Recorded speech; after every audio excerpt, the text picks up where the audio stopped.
Pyramid ధ్యానుల 18 ఆదర్శ సూత్రాలు. 1.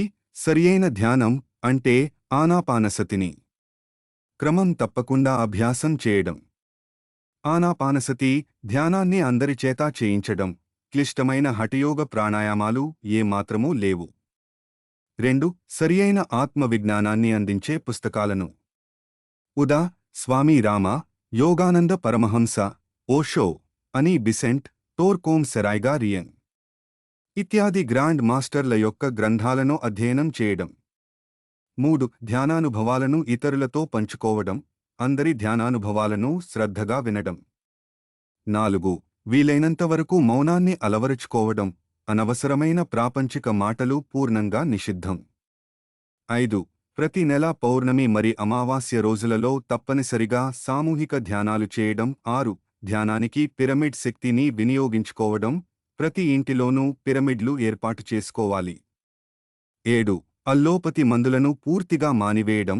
సర్వదా ధ్యానాన్నే శరణు వేడుకోవడం. 8. కోడిగ్రుడ్లతో సహా మాంసాహారాన్ని త్యజించడం. శాకాహారంలోనూ పరిమితాహారమే యుక్తం. 9. ప్రకృతితో సహజీవనం గడుపుతూ ఉండడం. ఇతోధికంగా అడవులలో ట్రెక్కింగ్లు చేస్తుండడం. 10. ప్రత్యేక వేషధారణ ఉండకపోవడం. వ్యర్థమైన కర్మకాండలు చేయకపోవడం. 11. చిన్ననాటినుంచే పిల్లలకు తప్పనిసరిగా ఆనాపానసతి ధ్యానంలో ప్రశిక్షణ ఇవ్వడం.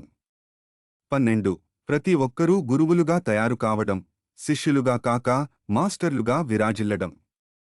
13. ధ్యాన శిక్షణా కార్యక్రమాలలో డబ్బు తీసుకోకపోవడం.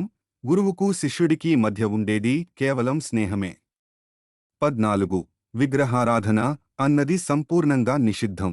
ఆత్మసత్యారాధన కే అంకితం కావడం. 15. ఎవరి జీవిత సమస్యలను వారే స్వంత ధ్యానశక్తితోనే పరిష్కరించుకోవడం. 16. గృహస్థ జీవితాన్ని ఆత్మానందంగా గడపడం. ఇతరుల వ్యక్తిగత విషయాలలో వ్రేలు పెట్టకపోవడం. 17.